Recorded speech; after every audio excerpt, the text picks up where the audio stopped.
بھائی غلطی آپ کی ہے، آپ کو عین سے معافی مانگ لینی چاہیے، مہر خان نے کہا تو سب نے دم سادھ لیا۔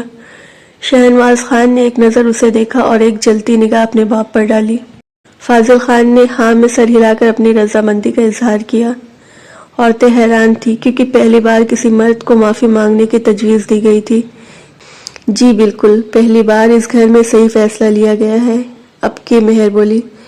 مہر خاموش ہو جاؤ، اب تمہاری آواز نہ آئے، فاضل خان کی گمبھیر آواز گونجی۔ آپ سب مجھے چپ کروانے کے بجائے اپنی حرکتوں پر دھیان دیں، اب کی مہر دردشی سے بولی تھی۔ فاضل خان تیش کے عالم میں اس کی طرف بڑھا۔ وہ جتنا اس سے آرام سے بات کر رہا تھا وہ اتنا ہی سر چڑھ رہی تھی۔ اس کا ہاتھ تھاما تھا فاضل خان نے کہ اتنے لوگوں میں اسے خود کی تذلیل برداشت نہیں ہوئی تھی۔ مہر نے جھٹکے سے اپنا ہاتھ اس کے ہاتھ سے نکلوایا۔ یاد رکھے میں عین خان نہیں ہوں جو دب جائے گی۔ معافی مانگو شہنواز، کیونکہ عورت کے اوپر ہاتھ اٹھانا ہمیں بھی منظور نہیں۔ سردار ہشتم نے انہیں اگنور کرتے شہنواز سے کہا۔ شہنواز نے جھٹکے سے سر اٹھایا، یہ ممکن نہیں، آپ ہمارا حکم ٹال نہیں سکتے، سردار ہشتم نے کہا۔ شہنواز نے ایک سلگتی نگاہ سامنے موجود اس لاغر وجود پر ڈالی۔ میں آگے سے ہاتھ نہیں اٹھاؤں گا، لیکن یہ بھی برداشت نہیں کروں گا کہ میرے کمرے کی باتیں کوئی ایسی بھری محفل میں اچھالے۔ فاضل خان لگامیں ڈالو اس پر۔ اور آخر میں مہر کو دیکھتا فاضل خان کو تنبیہ کرتا بولا، مجھے بہتر پتہ ہے شہنواز، اپنے کام سے کام رکھو۔ فاضل خان نے بات ختم کرتے کہا اور مہرین کو وہاں سے لے گیا۔ آہستہ آہستہ مجمع ہٹ گیا تھا۔ ہر بار ایک شرمندگی عین خان کی آنکھوں میں ہوتی تھی کہ سب اس کے زخموں کو دیکھ رہے ہیں، لیکن اب کی بار نہیں۔ اب کی بار اس نے ایک ایک زخم سب کو چیخ کر بتایا تھا۔ کیا میں انسان نہیں ہوں؟ کیا میرا حق نہیں ایک آزاد زندگی جینے کا جیسے یہاں کے مرد جی رہے ہیں؟ آج اس کے دل میں صرف ایک سوال آیا تھا۔ مہر کے ہنگامہ کرنے پر سب آ گئے تھے، وہ شخص بھی جو اس حالت کا ذمہ دار تھا۔ عین نے اسے دیکھتے نفرت سے رخ موڑ لیا۔ سب کے کہنے پر اس نے معافی مانگ لی تھی، لیکن عین خوفزدہ تھی اب اس سے، لیکن چہرے کو نارمل رکھا تھا۔ کوئی اسے نہیں سمجھاتا، ہر بار ایک عورت کو سمجھوتا کرنے کے لیے کیوں کہا جاتا ہے؟ کیا وہ ایک مرد جو اس پر ظلم کرتا ہے اس کے ساتھ زبردستی رہنے کے لیے بنائی گئی ہے؟ اسے یہ سوال اندر ہی اندر مار دیے تھے۔ 2 دن اس نے اپنے گھر گزارے تھے، سب نے اس سے ہمدردی جتائی تھی، لیکن اسے اس ہمدردی کی ضرورت نہیں تھی، اسے چند لفظوں کی ضرورت تھی جو اس کے حق میں بولے جاتے۔ مہر چھوٹی تھی سب سے، کتنا بھی چلا لیتی، جب تک گھر کے بڑے نہ بولتے کیا فرق پڑتا تھا؟ اس کے ماں باپ اس کے لیے عشقبار تھے، لیکن انہوں نے اس سے نہیں پوچھا کہ وہ واپس جانا بھی چاہتی ہے اب کہ نہیں۔ والدین کو ہمیشہ ڈر رہتا ہے کہ ان کی بیٹی گھر نہ بیٹھ جائے، ڈر بجا ہے، لیکن کیا اس کے لیے آپ بیٹی کے مرنے کا انتظار کریں گے؟ جب اسے کوئی نہیں سمجھاتا تو وہ چپ ہو گئی تھی، ایک دم چپ۔ کل اسے واپس حویلی چھوڑ گئے تھے سب نارمل ہو گیا تھا ان سب کے مطابق، لیکن اس کے لیے نہیں۔ زخم منمل ہو گئے تھے، لیکن نشان اب بھی باقی تھے جو کب جانے تھے پتہ نہیں۔ اسے ایک طرف سے سکون تھا کہ آج کل شہنواز شہر گیا ہوا تھا، اس لیے وہ سکون کا سانس لے رہی تھی۔ اس کے دل میں اس شخص کا خوف پنجے گاڑ بیٹھا تھا، اپنی بڑی ہر طرف آہٹ اور دستخط پر اسے لگتا تھا وہ واپس آ گیا ہے۔ اس کے واپس آتے اس کی جان ایک بار پھر سولی چڑھی تھی، لیکن اس نے خود کو وقت کے ڈھارے پر چھوڑ دیا تھا۔ شہنواز نے اس میں تبدیلی محسوس کی تھی، لیکن فرق کہاں پڑتا تھا؟ وہ تو مگن تھا اپنی زندگی میں۔ وہ شہر اپنی زندگی جینے ہی تو جاتا تھا جہاں کسی کا ڈر خوف نہ تھا، کوئی پوچھنے والا نہ تھا، وہ وہی کرتا جو چاہتا تھا۔ ساری رات شباب اور شراب کے نشے میں گم رہتا تھا۔ ایک عیاشی اور سکون بھری زندگی یہی تھی اس کے نزدیک۔ وہیں کی ایک رقاصہ سے دل لگا بیٹھا تھا جو اس کے دن رات میں ہی گزر رہے تھے۔ اب معاملہ محبت کا نہیں تھا، بس اس کی قربت کا نشہ شہنواز کو سب بھلا دیتا تھا۔ یہی وجہ تھی کہ وہ زیادہ اس کے پاس پایا جاتا تھا۔ سردار ہشتم کے بار بار بلانے پر وہ واپس آیا تھا۔ کمرے میں داخل ہوتے اس شکل دیکھتے ہی اس کا من خراب ہوا۔ اٹھو، کھانا لاؤ۔ ہر وقت بستر توڑنے کی عادت لگا لی میرے پیچھے سے۔ وہ جو سو رہی تھی جھٹکے سے اس کے اٹھانے پر اٹھی۔ اب منہ اٹھا کر دیکھتی رہو گی، کھانا لاؤ۔ اب کی بار اس کی اونچی آواز سے عین ہوش میں آئی اور فوراً کھانا لینے چلی گئی۔ کھانا کھا کر اس کے برتن اٹھائے تو وہ اتنی خالی ذہن سے بیٹھی تھی کہ بھول گئی کہ کھانے کے بعد چائے لیتا تھا۔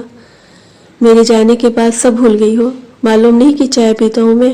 اس نے قدم اس کی طرف بڑھاتے اسے صوفے سے ہار جانا تیور لیے کھڑے کیا۔ وہ ڈر گئی تھی کہ اگلے ہی لمحے اسے مار پڑے گی اس غلطی پر، لیکن جان خلاصی ہوتے ہی کچن میں بھاگ گئی۔ وہ رات بھی کئی راتوں کی طرح گزر گئی تھی۔ ایک چینج اس نے شہنواز میں نوٹ کیا تھا، اب اسے اس کی قربت نہیں چاہیے تھی۔ وہ ہر ہفتے اس کی ایک رات ضرور شہر میں گزرتی تھی۔ اب بھی وہ وہیں سے واپس آیا تھا اور جھومتے صوفے پر گر پڑا۔ این جو اس کے کھانے کا پوچھنے لگی تھی، اس کی سفید کرتے پر لپسٹک کے جا بجا نشان دیکھتے چونکی اور پھر طنزیہ مسکرائی۔ تو یہ وجہ تھی اس سے دوری کی۔ اس نے ایک ناگوار نظر اس پر ڈالی اور بنا اس سے کھانے کا پوچھے سو گئی۔ یہی غلطی اس سے بھاری پڑی تھی جب صبح کے 4 بجے اس پر شہنواز نے ٹھنڈا پانی پھینکا تھا۔ رات کیا گھوڑے بیچ کر سو گئی تھی؟ شرم و حیا ہے کہ بیچ کھائی ہے؟ وہ اس کے سر پر کھڑا پوچھ رہا تھا۔ این نے آنکھیں مسلتے اسے دیکھا اور پھر یاد آیا کہ رات اس نے اسے کھانا نہیں دیا تھا۔ شہنواز نے جھٹکے سے اس کے ساتھ لیٹتے اسے اپنے اوپر گھسیٹا۔ اوقات بھول گئی ہو لگتا ہے این خان اپنی، آج اچھے سے یاد کروا دیتا ہوں۔ این نے روتے نہ میں سر ہلایا، لیکن اس کی طاقت کے آگے وہ بہت بے بس تھی۔ اس کی ہر قربت کے بعد اسے خود سے وحشت ہوتی تھی، اس کے ہر لمس میں ایک نفرت ہوتی تھی این کے لیے۔ سردار ہشتم کو وہ لوگ زیادہ پسند تو نہیں آئے تھے، لیکن بیٹے کے خاطر چپ تھے۔ مہر خان کے تو پاؤں زمین پر ہی نہیں ٹک رہے تھے۔ وہ ابھی کچھ وقت مانگ رہے تھے، لیکن سردار ہشتم ابھی شادی کرنا چاہتے تھے۔ شہنواز اپنا سارا حصہ لے چکا تھا، وہ چاہتے تھے کہ مہر خان بھی نئی زندگی شروع کرے۔ کافی شش و بیچ کے بعد وہ مان گئے تھے۔ اگلے مہینے شادی کی تاریخ رکھی گئی تھی۔ عزت شاہ بھی واپس جا چکی تھی۔ وہ اپنی جیت کی سرشاری میں خوش تھی۔ آخر اس بار اس نے وہ پا لیا جو چاہا تھا۔ کیا تمہیں سچ میں پسند ہے وہ شخص عزا؟ اس کے باپ نے ٹوس کھاتے کہا۔ نو ڈیڈ، نو ریلی، محبت سب بکواس ہے۔ دنیا پیسے سے چلتی ہے، جو اس کے پاس مجھ سے زیادہ ہے۔ میں ایک آزاد اور خوش زندگی اس کے ساتھ گزار سکتی ہوں۔ اس کے یہ خیالات اگر خان حویلی میں کوئی سن لیتا تو شاید وہ اس گھر کا حصہ کبھی نہ بنتی۔ شادی کی تیاریاں مکمل ہوتے ہی فنکشن کا آغاز ہو گیا تھا۔ سارے فنکشن وہیں حویلی میں ہونے تھے۔ حویلی کی تمام عورتیں عزت شاہ کے ملنے کو بے قرار تھیں۔ آخر انہیں اس گھر کے سب سے خوبرو مرد نے چنا تھا۔